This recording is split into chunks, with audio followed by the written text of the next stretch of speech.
everyone, and welcome, Professor Ron Stockton, on the first episode of Dearborn Scholars on Dearborn Blog. Thank you for joining us. I'm glad to be here. Dearborn Scholars is a series of live broadcasts and podcasts by Dearborn Blog under the Open Discussions program. The first episode is actually today, and we have the honor of starting this episode with someone befitting to be the first guest on this program, being known as one of the most popular professors of the University of Michigan Dearborn, the university that is hosted in the city of Dearborn. The program will consist of episodes. Each episode is an interview with one of those scholars. They may be professors, teachers, religious scholars, authors, scientists, etc. And the podcast or the broadcast is divided into three parts. The first part will be talking briefly about the biography of the guest. And the second part is a set of various questions that are general in nature. And the third part is really a discussion with the audience. So an open forum with the audience and other questions that we have received or some of our listeners or followers have wanted us to ask. The program we hope to continue on the second Wednesday of each month, and it is you can watch it on the Dearborn Blog Facebook page or YouTube page. It's also available as a podcast on Dearborn Blog Podcast. You can find that on iTunes, Spotify, and Stitcher. Professor, when and where were you born? Oh, I was born in 1940 in a small town in the very southern tip of Illinois. My dad was a coal miner. He had an 8th grade education. We grew up poor. I don't think we knew it at the time, but we were really poor. For a time, we didn't have electricity or running water, outdoor toilet, that sort of thing. I was, a simple life, but a secure life. We were never hungry or anything of that nature. I would say the schools were not very good, but you have to deal with what you have. And how did you end up being in the city of Dearborn? And when was that? I came in 1973. I had just completed my doctorate at Michigan State. I was working for the Michigan Department of Social Services as a health researcher, as it was called in those days. But and I had a good job and a nice income, but I really wanted to be a professor. I wanted to be in the classroom. So I was offered a job in this place. I had never heard of it. I wasn't happy living in a city, but because I had always lived in a small town. But I've come to like Dearborn. I like the university. I came at a time when the university was growing, so we had a lot of creativity, a lot of really talented colleagues, and we've created an institution that I'm very proud of now. Great. 1973. How did you find Dearborn in 1973? I didn't find Dearborn. Dearborn found me. Yes. What was the situation in Dearborn? What did I find it like? Oh, It was different. Orville Hubbard was the mayor, and he was mayor for 38 years, and he had a really bad reputation, the meanest man in America for race relations. That was how the civil rights leader Roy Wilkins called him. He was amazing on public services. He picked up the garbage and he maintained the streets and he kept the taxes down, but he really was a racist. There's no doubt about it. I interviewed him once. Our students went down to interview him. I was invited to come along. And one of the students, who was African-American, the only African-American student, a very nice, very smart, sweet girl. And she said, "Mayor, with all your charisma, couldn't you do something to improve race relations?" So he looked down at her. She was at one end of the table. He was at the other. He squinted at her. He said, "You're black, aren't you?" And she said, "Well, yes, Mayor, I am." And he said, "Well, it's not that it matters to me. When I was in the Marines in the Dominican Republic, I had some black girlfriends." I mean, what a derogatory thing to say. Mm. And so he was, that was Mayor Hubbard. Mm-hmm. And Dearborn has never quite gotten over that reputation either, that this is a hardcore racist place. Mm-hmm. Anyway. It has come a long way since then. I think so, yes. And I should mention, when I came here, the Arab population just wasn't very prominent. There were some what I would call old Arab immigrants. The first Arab immigrants came here, they were here just looking for a job. They were tired of working for nothing, and they heard that you could make money. So they came here. And then later you had the waves of refugees that came in, the Lebanese Civil War in 75 and 76, and then the Israeli invasion in 1982. And suddenly we had large numbers of people, and they were refugees. But in those early years, these people were very much a part of American culture. They really were integrated, if we can use that word. They were comfortable with their American identity. And even some people know that even Imam Shiri, who founded the Islamic Center of America, as it's now called, the Joy Mosque, he was very open to American customs, and he called himself Reverend Shiri, Reverend Imam. And so it was a lot different. And the very first Arab American that we had on the city council was Suzanne Serini, just a really wonderful person. Suzanne didn't run as an Arab.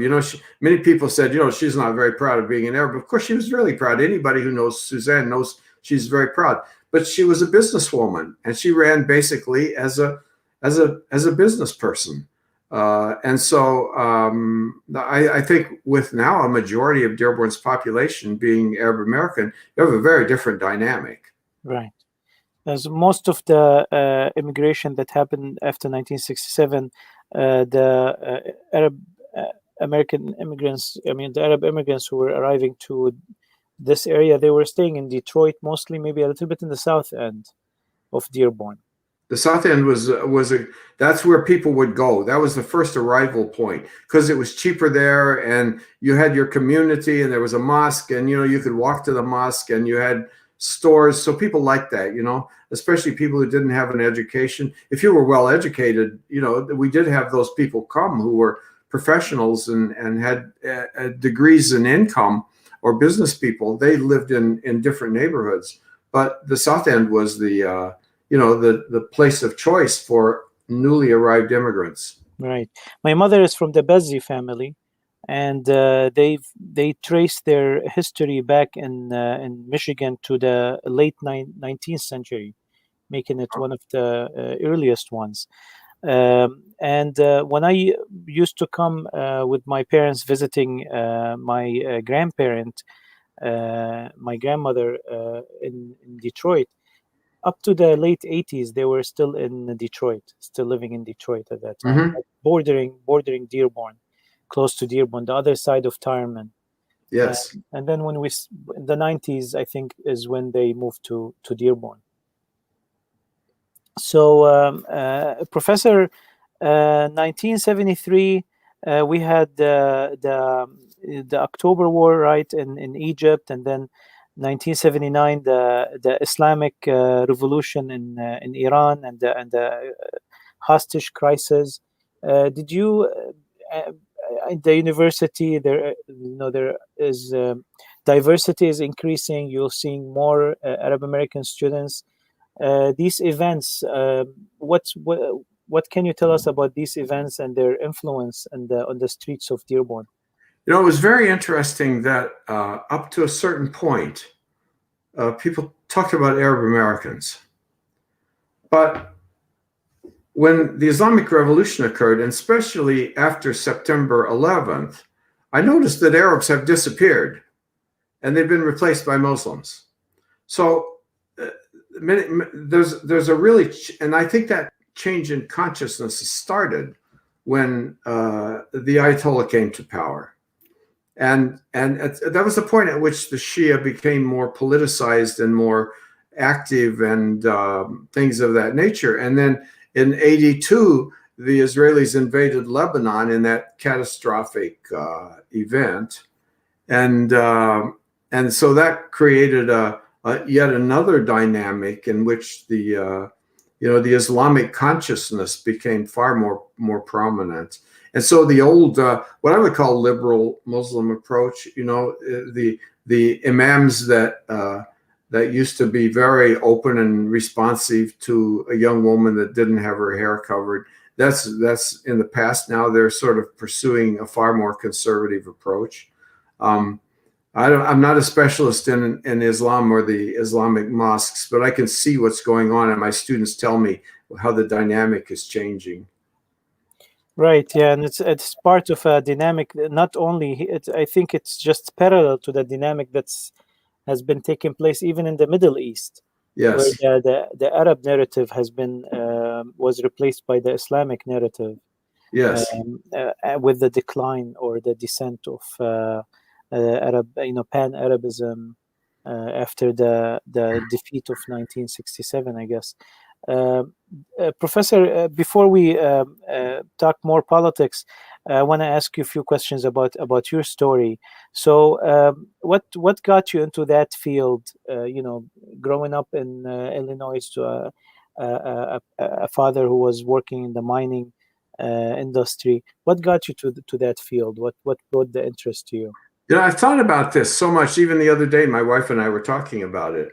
When I was a little boy, I always read the newspaper. We got a newspaper. It was very cheap in those days, and it had comics in it. I think that's why my dad subscribed, because it had comics in it. But I always read all the news stories. So, I mean, I was the only kid in my neighborhood, in my school, that probably was really interested in what was going on in the world. I always wondered, my grandmother was an immigrant from France, and I've always thought that somehow I knew that there was a possibility that I might have been in another country. So that always interested me, And I had a stamp collection. Many boys in those days had stamp collections, and I bought one of those packages, 1,000 stamps from around the world for $1 or whatever it was. And I put all of those in my stamp album. So I knew all of these countries. I knew all the parts of the British and French empires. I knew all the countries of Europe. I knew where leaders were. And because I had stamps that showed those things. So I was really pretty knowledgeable. I don't know. It just followed. It just seemed a natural thing for me to start studying the political system. Was it your first choice to go to political science? Yeah, I think so. Mm-hmm. I think it was, yes. What was your PhD on? You know what? I lived in Kenya for 3.5 years. Mm-hmm. And I taught there for 2 years in a U.S. government program to provide teachers. Kenya was trying to build up its educational system, and they didn't have enough teachers. So they recruited teachers, and my wife and I went, and that's the most wonderful decision we ever made, because 2 years, you're overseas 2 years, and you're living in another country, and I don't have any kids at that time. And so it was really nice. It was like a 2-year honeymoon. We could do adventures. We climbed Mount Kilimanjaro. We drove from Nairobi all the way down to Cape Town and back. That was 7,000 miles. What an amazing adventure. Wow. But I decided to do my field research on Kenya local politics. So that's what I did. It was on rural politics in Kenya. Great. So, Professor, we're a little bit about your scholarly work. I know that you had done a study, and it has been published in a book about Arabs in Detroit. Can you tell us a little bit about that study? Oh, this is an amazing study. It's never been a study such as this before. There were, 6 of us, a research team, and got an enormous grant, and were able to interview a scientific representative sample of 1,016 Arab Americans and Chaldeans in the Detroit area. This covered 3 counties. It was very, very sampling is very complex. I mean, how do you find a representative sample of Arab Americans? And we did that. What year was that? Pardon me? What year was it? It was, you know what? We started the interviewing the week after the American Army entered Baghdad. We were ready to go, but once that war started, we thought this could be awful. You know, if something terrible happens, someone blows up a mosque or something, the people could become so angry that they wouldn't even talk to us. So we wanted to wait until the American Army had taken possession of Baghdad. So that was the week we started interviewing. What was that, 2003? Yes. Yeah. Okay, yeah. So, yeah, continue, Doctor, about the research. Anyway, each of us took different areas, and we wrote different chapters based on our interest. I wrote 2 chapters, one on attitudes towards civil liberties issues. This is really interesting. And the other is attitude towards foreign policy issues. And that's also very interesting. And then I published another article in a separate, not in the book, but in a separate outlet on political participation by Arab Americans. And to me, as a political scientist, those are the 3 most important things, you know, foreign policy, civil liberties, and political participation. You know those 3 things, you know a lot. So, did you have there's a site, the University of Michigan has a site called Deep Blue. If anybody's interested in that, all of my publications, or most of them, are posted there. You can download them for free. So it's called Deep Blue. Just go to the University of Michigan, Deep Blue, and you'll find it there. And so that's one of the great work that the university does in providing research. Yeah, they're great. It's so good because it makes it available to anybody in the world who wants to read that research. Professor, how did you, just a couple of questions about that research, I guess because it's something that I'm interested in. So Arab, you know, you're doing research on Arab Americans. Did you have an issue defining who's an Arab American? Oh, we were very careful. Mm-hmm. You know how volatile that topic is, right? Right. So we used public opinion approaches. So we didn't begin with any conclusions. So we said at a certain point, does the term Arab American apply to you? Do you consider yourself an Arab American? And we discovered that about 2/3 did and about 1/3 didn't. And then we said, okay, if the term Arab American doesn't apply to you, what is the term you prefer to use? Well, of course, a lot of people said I prefer to be Chaldeans. I've forgotten my data now, but I would guess that of those people who are Iraqi Christians, i.e. the Chaldeans, probably 2/3 of those said they preferred to be called Chaldeans or Iraqi Christians or something like that. 1/3 of them were quite comfortable with Arab American. That's very interesting to me because you talk to people, they'll say, oh, the Chaldeans refuse to be called Arabs. No, that's not true. Most of them prefer Chaldean because that's their ancient heritage, but some were okay with that. So we were very careful. So we said, if you don't like the term Arab Americans, what is the term you prefer? We discovered that we got close to 100 different answers. Wow. I mean, you would think it's just a couple, you know, but there were people who would say, well, I consider myself a Lebanese Christian, or I consider myself a Lebanese American, or I consider myself an Iraqi Chaldean.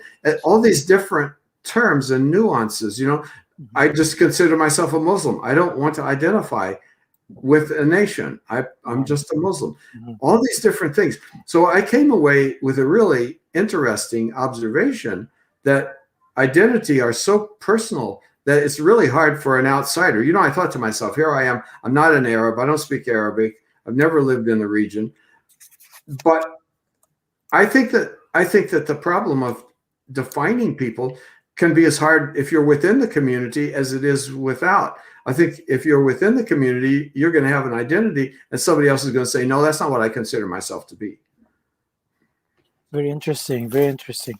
Doctor, is those numbers, those statistics of who consider themselves Arab Americans, etc., is it included in the research? Yes. Okay. Yes. I analyzed that. There was a question that we asked that I didn't like. And but okay, we put it in because other research had used it. So it's a useful question. We knew it would work. It was the question, are you proud to be an American?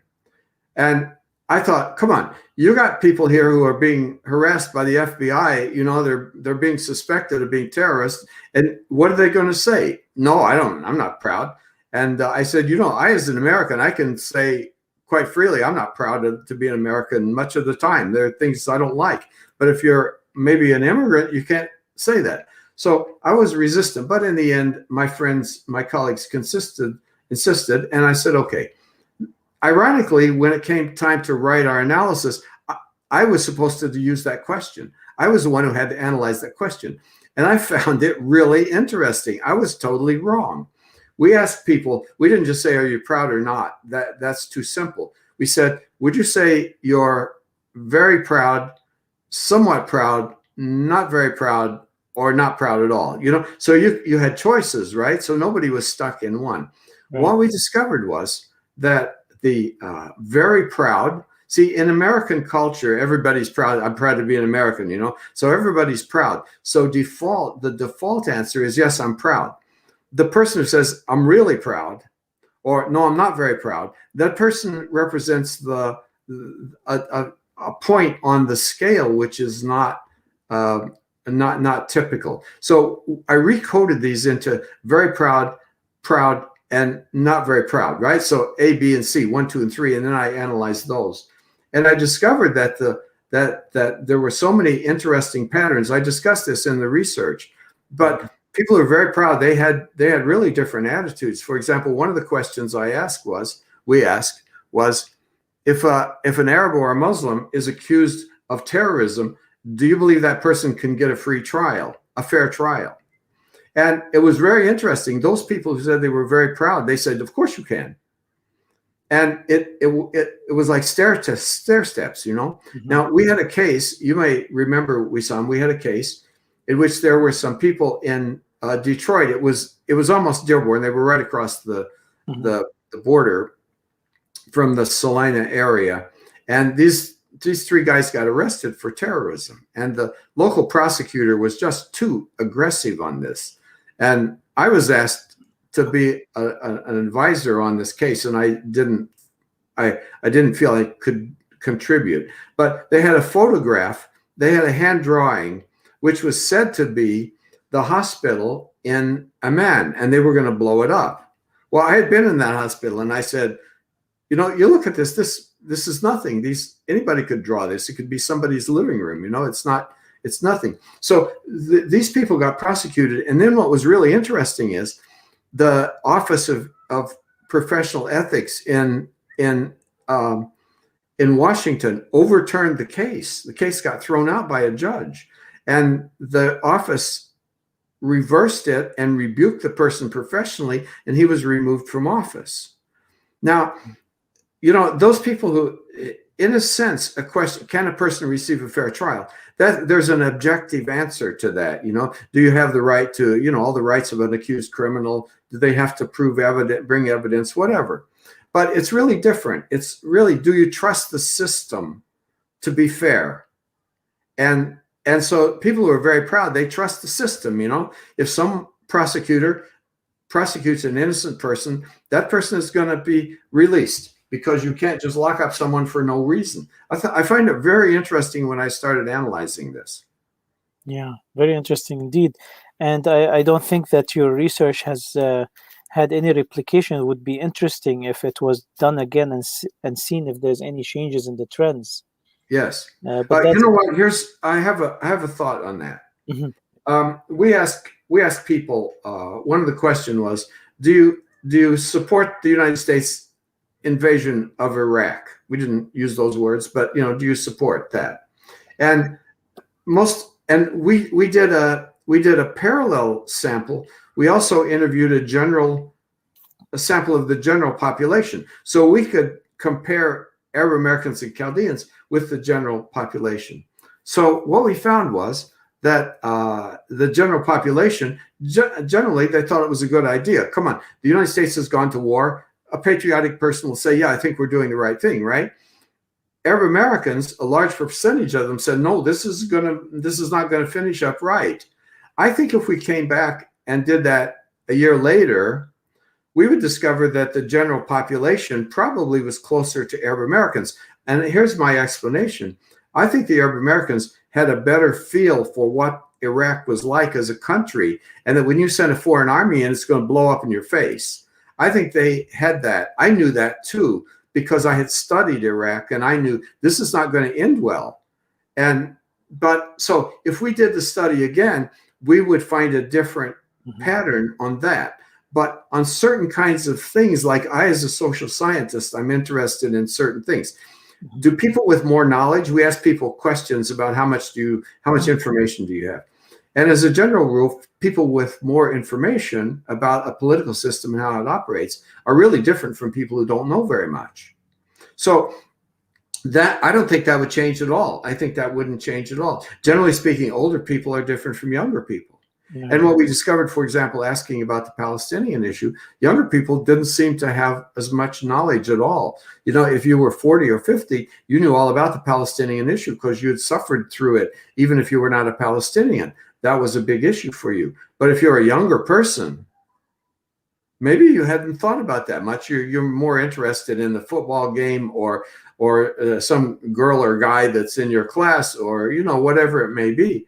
And so these are the patterns that social scientists research. I don't think those things would change if we did the survey again.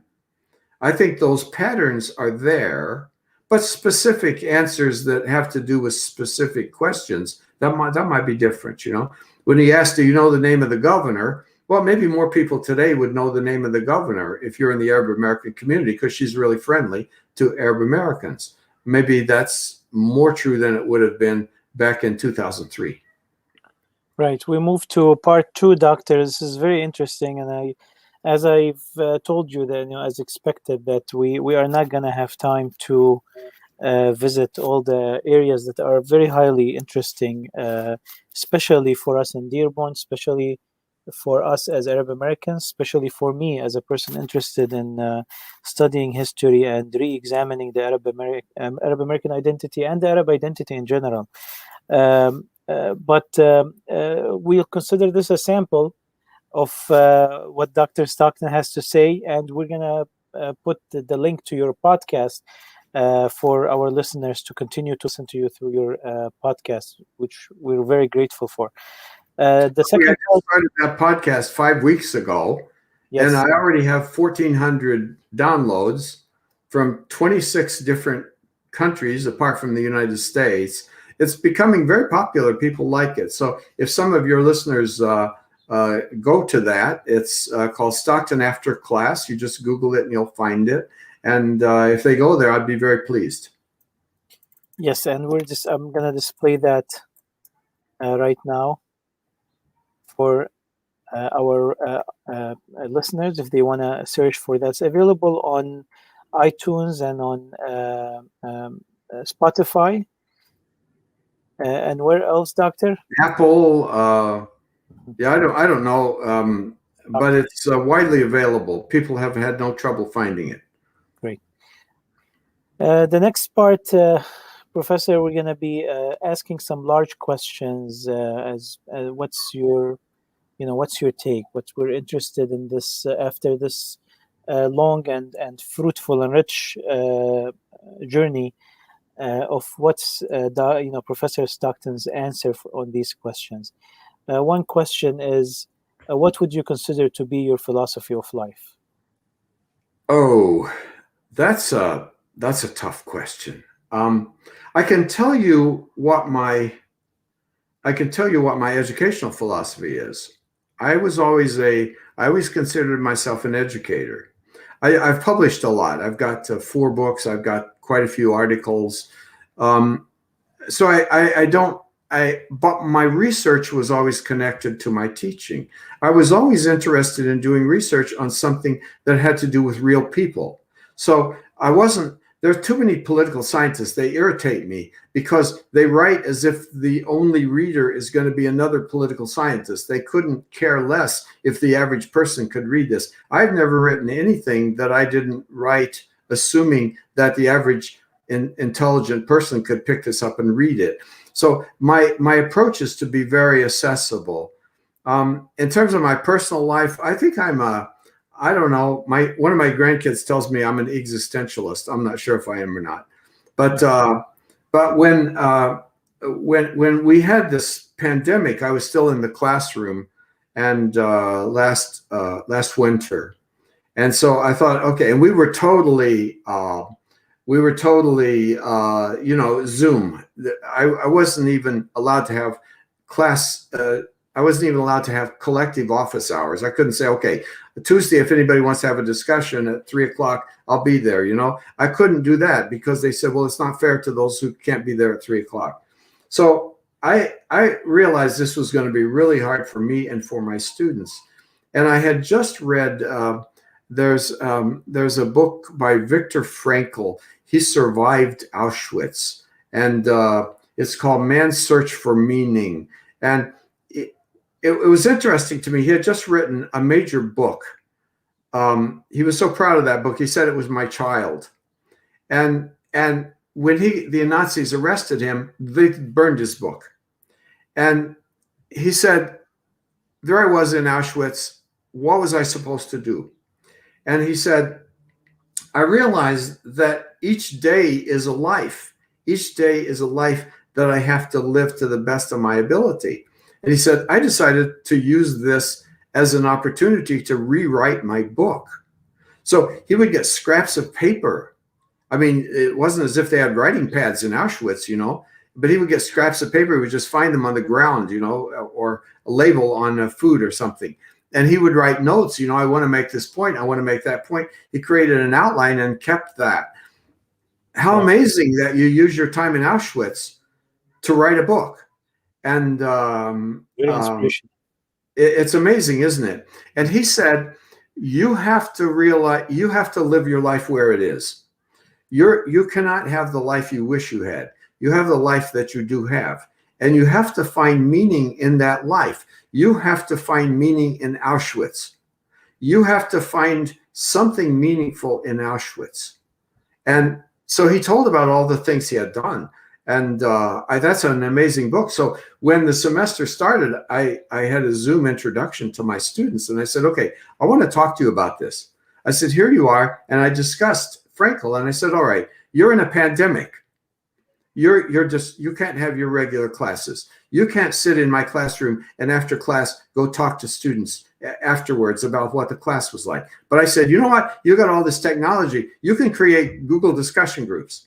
Don't just sit there and say, I can't do this. Do it. Do something. And take advantage of what you have. And I said, remember that in 50 years, people are going to look back today and they're going to say this was an amazing time in history. You are in the middle of a historic transformation. Why don't you write a journal? Write notes on what you're doing, and keep in mind that in 50 years, you want your grandchildren or some future generation to read that. And you will become a time traveler. You will be able to tell people in the future what it was like today. So I sort of have that. I don't want to be Pollyannish because there are some people who suffer so much that it's hard for them to get out of bed in the morning. But I think that if you can, you have to try to find something meaningful in your life every day. And that will give you, so is that my philosophy of life? My grandkids tell me I'm an existentialist, but I haven't read enough of Sartre to know if I am or not. Thank you, Doctor, for this answer. There's another question that's related. What is your purpose in life? This question is very existential in itself. But people sometimes they do find an answer to give. And sometimes this answer grows with the person as they grow. I wonder what's your answer today for this question? That's another really deep question, your purpose in life. You know, I've always wanted to make a difference in lives. That's what educators do. We try to make a difference. I was so happy, Wissam, in the last election. When I looked at the ballot, I saw the names of 5 of my former students that were candidates for office. And I thought, okay, I've never tried to tell my students what to think. I've always tried to give them you know, a direction and skills, and then turn them loose and figure they'll do the right thing. When someone sends me an email, and I got so many emails when I officially retired. I'm not much retired, but I'm retired from the classroom. In December, I announced this, and I got so much feedback from people who said, you know, I was your student 30 years ago, and I still remember. I'm so happy that you were my professor, and congratulations. You know, that makes you feel good, like you've done something. You've made a difference in a person's life. I'm so happy my kids, my 2 sons, are better husbands and fathers than I was. They're really great people. I'm very proud of that. They turned out right. My grandkids, my 4 grandkids, are all really great. I mean, if I can shape someone to be better, or help someone along the way, or help someone, you know, get over a bad spot. I've done that with students before. You know, students come in and they've got a really bad situation, and I'm able to help them. That really makes me feel good about what I've achieved. Thank you, Professor. John Cherry says that these remarks about Viktor Frankl are quite inspirational. Professor, I want to follow up on this answer and the previous answer. Do you feel that continued de-intellectualization of America that has been, you know, many people have written about that, including Suzanne Jacoby and others, and we've seen maybe extreme results of that in the last episode of our lives, or the political era, and it also, comments on, or it's related to what you said about using that opportunity during the pandemic to produce something, or to grow somehow. In the meanwhile, we don't see this. We don't see this as often as we would like to. You being a political scientist, a historian, an academic, a professor, who goes by the facts and does research, and you presented very difficult subjects to your students in a very difficult climate sometimes, and you know how to navigate this. In the meanwhile, you look at the political scene, you look at the cultural scene, and you see a lot of backwardness compared to this progress, and it must be frustrating. Is it frustrating to you to see? It is, but you know what? I always tell my students, I always try to keep them positive, because I'm positive myself. I just posted a podcast discussing Barack Obama's memoir, and he says in there that people used to, you know, his friends, they would get in discussions and they would say, "You're too optimistic, Barack. This is a society of injustice," which is true. But something amazing is happening, and that is that the younger generation is being transformed. And I tell them there's research which shows that if you make a list of your 5 closest personal friends, if even one of those friends is different from you in some fundamental way, then it changes your whole way of thinking. Like, I'm a white Protestant male. If one of my friends is a female, or one of my friends is gay, or one of my friends is a Muslim, or one of my friends is an African American, it doesn't matter what, but if they're different in some way, then your mind opens not only to that group, but to all the other groups. I'm telling you that if your best friend is a Mormon, you are more sympathetic to Muslims. And you say, wait, that doesn't make any sense. Yes, it does. Now, what's good about the current generation, and I tell them this, you've got advantages my generation didn't have. I grew up in an all-white society. I never met a black person until I went to college. So, you know, it was a different situation. But I told them, when you are in a study group for my class, you're going to have people who are different from you, which means that your mind is going to be opened in a way that's going to make you a different person. And I tell students that all these diversity speakers that they bring in, universities just run these people through. Somebody comes in and talks about this and that, okay, those are all good. I like them and I go to many of them. But I said, you are transformed more by a study group for my class trying to get through the next exam than you are by all of those speakers, because you may not even listen to those speakers, but you've got to listen to your classmates. And I've had people tell me this, in my Israeli-Palestinian conflict class. I've had people say to me, I never met a Jew until I had my friend here, or I never really talked to a Muslim, or, whatever that may be. Suddenly you realize there's a real human being there, and suddenly your mind is transformed. That means that the current younger generation are the most progressive, thoughtful, open-minded generation that this country has ever had.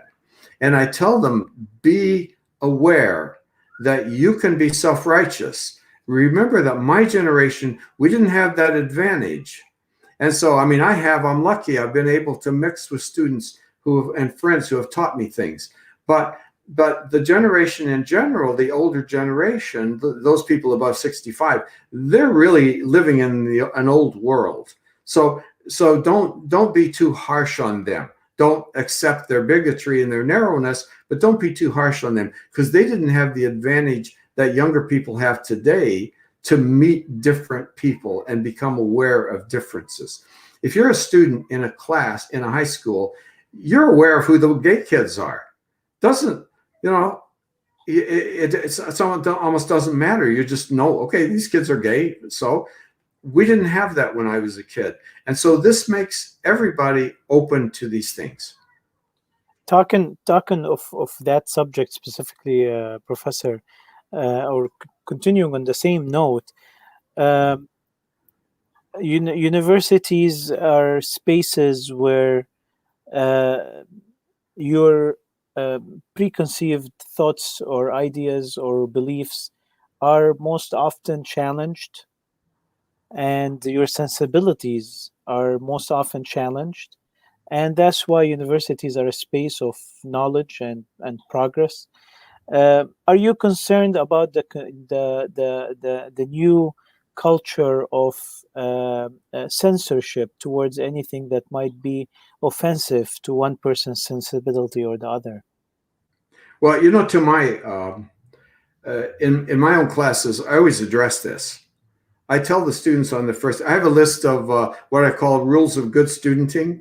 And for example, until you can summarize someone else's view to that person's satisfaction, you don't know enough to know if you agree or disagree. These rules, by the way, are in deep blue. If anybody wants to read them, there's six rules that I think will transform you. And each class I would go through that, and I would say, look, we're going to encounter some things here you don't like. I don't care if you like it or don't like it. I'm not interested in your opinion. We're here to analyze and learn to think. And so that's what your requirement is. And I always used primary source documents. When I taught the Israeli-Palestinian conflict, I would say, okay, if you want to know the Israeli point of view, you do not ask a Palestinian. If you want to know the Palestinian point of view, you don't ask an Israeli or a Jew. And you don't ask me, because I'm not either one. You let those people speak for themselves. So when we got to the Palestinian point of view, we would read Palestinian documents. Okay, this is what they're saying. Is this what you thought they were saying? Oh, no, it's not. Why do you think it's wrong? And this is what the Israeli position is. Did you think that was their position? Oh, you didn't. Well, why do you think that was? This forces students to basically back off of themselves. They have to become observers of their own learning and thinking. And that in itself is educational. Right. Are you concerned that some of I remember when I took religion and society in your classroom, and that was very close to September 11. And on one of the subjects that you were, we were teaching on in the class, we had to download the transcriptions of Osama bin Laden's lectures and analyze them. I sometimes think to myself, if a professor who's similar to Dr. Stockton does something like this today, the students might find it difficult to find these transcriptions of various personalities that are considered today enemies of the state or terrorists or inappropriate or whatever it is. I mean, for God's sake, our last president was censored to a certain extent for inciting violence. So do you worry about the censorship, that we will probably move towards a society where we do not hear our enemy, or we cannot even know what they're saying? Well, let me say that even now I use Osama bin Laden's declaration of war in the United States, and students have to write a paper on that. And I tell them, your assignment is to make a faithful summary of his views. I don't want to know if you like him or not. I don't care if you like him. I don't care if you dislike him. I don't want to know. I want you to convince me that you have read this and understand his point of view, that you can write a summary of that. And then after you finish that summary, I say, if I can tell if you like him or not, I'm going to mark you down. But after you finish that, I then want you to write a personal reaction, a paragraph, a page, whatever you want, 2 pages. What did you think of this? That is really interesting, Wissam, because the students have done 2 things now. They've analyzed independent of their own feelings, which is really what education is, isn't it? It's not just exercise. It's not just figuring out, expressing yourself. I don't want students to express themselves. I want them to analyze. And then secondly, what they've had to do is tell me, how did you as a person react? And sometimes they say, I really thought I was going to hate Osama bin Laden, but I realized he said a few things that I agreed with, And I tell the students, he makes 6 points, and I sort of agree with him on 5 of them. But when he says kill Americans, I don't agree. But when he says we're aligned with America's aligned with corrupt dictators, okay, I kind of agree with that, And the Saudis regime is hopeless. Okay, I kind of see that point. And the situation of the Palestinians is a thorn in the eye of God. Okay, I see that. I'm not disagreeing with him. But then when he says and kill Americans, I'm thinking, okay, we're going to just have to disagree on this. But the students really like this. Now, I don't know that you would, you're raising a slightly different, if you bring in someone who's got an unpopular view, could there be resistance to even allowing that person to speak? And we had a situation on the Ann Arbor campus 3 years ago, was it, when there was a professor of what was he? I don't know, communications, I think, and a student wanted to participate in a program in Israel, and he said, "No, I won't. I can't write you a letter." He said, "I'll write you a letter for anything because you're a good student, but I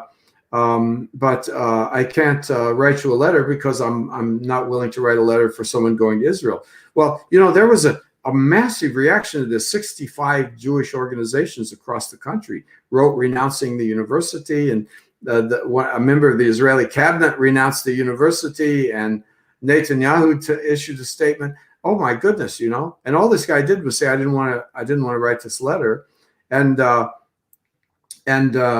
was a graduate student who encountered the same situation, and a senior political science graduate student. I really admired her. She later wrote a public essay, and she said, I'm Jewish, and I know all about discrimination, and I'm not willing to write a letter for a program that some of my students can participate in, but not others. I won't do that. And okay, those people suffered big time for their principles, and it was a national issue when 65 major organizations across the country write and attack you. That's something. I'm worried about that kind of thing happening. Mm-hmm. Other things, I think people just escalate things. Someone has an intemperate point of view, and someone says, we just don't want that person around. You can speak if you want to. I'm not worried. I think in the end we're going to work this out. Yeah, that's great to hear from you. An optimistic point of view in that regard. The Dr. Stockton's rules for good studenting. It has been posted by Jack Carlton and John Cherry. Thank you very much, guys, for posting Yes, the thank link. you. And Doctor, these will be very important in the future. Believe me, it might be something that's going to be inscribed in stone one day. I hope so. That would be a great monument to me if somebody wants to put the rules of good I studenting. mean, given the environment that we live in, like if you today ask your students to analyze the tweets of the late president, they won't find them anymore because they're not available anymore, unless there's somewhere there that where they're archived. I mean, that's an issue. I mean, we had individuals I know of that they got censored on different various social media sites, and we lost. And sometimes just because there is enough people who report them, and there are certain movements and organizations that employ what's called like They the monitor people. sorry. They monitor people, don't they? Yeah, but sometimes there are people they're called electronic armies. So Ah, basically, they right. if you talk about like for example in Lebanon, if you talk against a certain organization, they will attack you. They will report you on Facebook or Twitter or wherever until they block you. And Twitter and Facebook don't have time to investigate and deal with them at a personal level. They just algorithms, and you just overwhelm the algorithms. And we've had a lot of people censored due to that. I think the concern for censorship continues. I think your way of teaching, Doctor, is going to be uh, very unique as we move on. It's not going to be, unfortunately, it's not going to be something that is. So I and other students consider themselves lucky that we've passed through this, but we feel sorry that others are going to be so sensible and they think that reading something such as the declaration of war by Osama bin Laden as an offensive thing to their sensibilities. Some students, they even mentioned PTSD, that Yeah. that might cause them some PTSD, and hence there's this movement of canceling, whether it is the left trying to cancel right speakers or the right trying to cancel left speakers. Moving on, Professor, um, to the last part. Actually, we've gone deep into the last part of the conversation in which we engage with the audience. So, whoever is listening to us, now it's your turn to engage with your questions to Professor Stockton. And I have some questions here on the that I'm going to ask you, and we'll ask questions as they come. Uh, Professor, a question: if do you feel that the U.S. government sometimes the political narrative seems to be far removed from any scientific basis or political science? For example, when President Bush stands and he says they're fighting us because they hate our freedom, that statement is so removed from the political science behind it. Do you feel that that's something done intentionally based on strategy, or is it just a shortcoming of the Department of State or of the? No, it's not a shortcoming. They know exactly what they're doing. One of the things that a political leader has to do is to gain compliance from the public. And sometimes you have to distort reality. Sometimes you have to conceal reality. And this gets you into trouble. Bush, I don't know what Bush knew. I don't know how well read he was. That was debated at the time. But when he said something like this, they hate us because we allow women to participate. Osama bin Laden didn't care what Americans were doing. He had contempt for us. He wanted us out of the Middle East. That's what he wanted. He wanted us out of the Islamic world. And anybody who read his statements, this is why This is why the approach I use of reading primary source materials is so valuable. Anybody who read his statements would understand that Palestine was at the center of his thinking. The corrupt governments were at the center of his thinking. The distortion of Islam by corrupt leaders was at the center of his thinking. Those were all the issues. The oppression of people was at the center of his thinking. He didn't say a single word in any of his writings about what was going on in the United States. And in fact, he was once in the United States. He was actually in the US, and his wife got an infection or something. She brought two stories he tells. One, his wife got an infection. He took her to a doctor. And he said, that doctor was so kind and so considerate, and he gave you the very best treatment that he could, And the second thing that happened was that they were sitting in an airport and people were looking at her. She's totally covered, in traditional Saudi style. And she said, they're all looking at me, Osama. And he said, of course they are. You look different. He said, these are nice people. You look curious to them. He didn't hate us. He hated the fact that we controlled the resources and the governments of that region. But in terms of what we did with our own country, that was up to us. So that Bush must have known that. His advisors would have known that, unless he had extreme right-wing advisors who didn't know. But any thoughtful person would have known that. So this is an effort to manipulate public opinion. Public opinion does not generate policies. But what it does is, if you can expand the parameters of public opinion, then leaders can do anything they want within those parameters.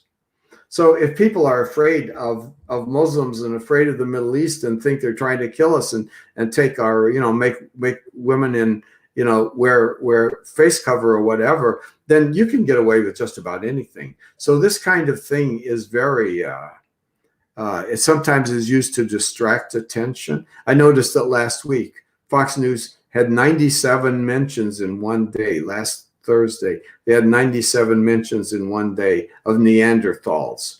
I mean, here we are talking about one of the major pieces of legislation in the last 50 years.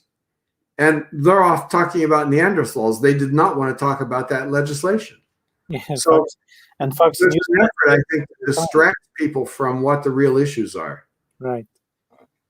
Ahmed Al-Salman, he asks, how can we heal the political divide in the country? Well, that's a tough one, but it's a good question. You know what I think? I think we can't. We think too much in macro levels. That is, can we change the whole country? You can't change the whole country. What you can do is humanize a situation. You can connect with another person. You can become friends with another person. And I would say that's the best that we can do. I taught a class once on African Americans in this country, and a 3-week unit. And so we read Black intellectuals and we read some data and whatever. And so the last night of class, this was a freshman class. I said, okay, I want each of you to go around and tell me what you can personally do. And somebody said, well, I think we need to improve the educational system. And I said, you know what? That is absolutely a valid point, but you and I can't influence that. That's beyond our control. What can we in this classroom do to try to reduce tensions between blacks and whites? That was really interesting, because everybody, I wouldn't let them go away. When they didn't have an answer, I say, okay, you keep thinking, I'm coming back to you. But everybody came up with an answer. I think really focusing on personal interactions. Ahmed does that. I see Ahmed's name there, Ahmed does that. He knows that. He interacts with people. And I think that's what we can do. We cannot change the world, but we can make a few lives different, including our own. And I think of all the times my students have come to me and told me their stories, and I've been changed by those stories. And so I'm very grateful to those students from all the different countries, all the different places, all the different backgrounds. They've told me their personal lives, and I've been changed by that. And so to the extent that I was able to make a contribution to my students, it's partially because my students helped me. And I think we can do that too. We can make a difference by connecting with other people. Thank you, Professor. And we probably can squeeze in a final question. And since this is on Dearborn Blog, you've grown in the city of Dearborn over the past 4 decades, and you've seen how the changes in Dearborn. You've seen some positive changes, you've seen some negative changes. What would be your advice, or what would you like to see happening in the city of Dearborn that makes it even more and more special and a lovely place to live in? You know, we had an interesting situation in the city council. You may be aware of this.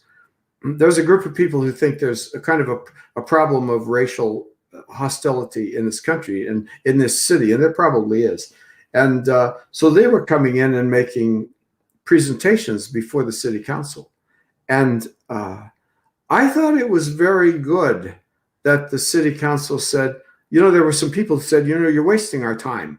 Why do we have to listen to 5 people who are all from the same group and the same, you know? But I thought it was good that the city, the Susan DeBaggia and others on the city council said, no, let these people speak. We need to hear them. I thought that was good. I think our leaders, I could think back to a time when members of the city council were really rude. If you presented views that they didn't like, they would shout you down or insult you. It was a terrible situation. But you know, our city council leaders, they're trying to make this place better, and I admire them. I don't know who's going to be elected mayor. There's some really good candidates, and I haven't chosen yet, but I think whoever it is going to try to keep the civility level in Dearborn high, and I think that's something we can do. Great. Thank you, Professor. And finally, if you were to give a specific advice to your Arab American students moving forward, you've seen them also through decades.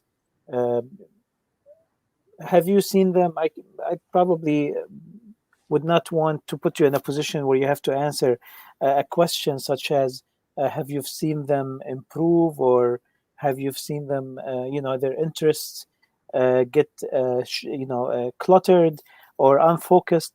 I want to ask you, what would you give a general advice for Arab American students who you've worked very closely with them for?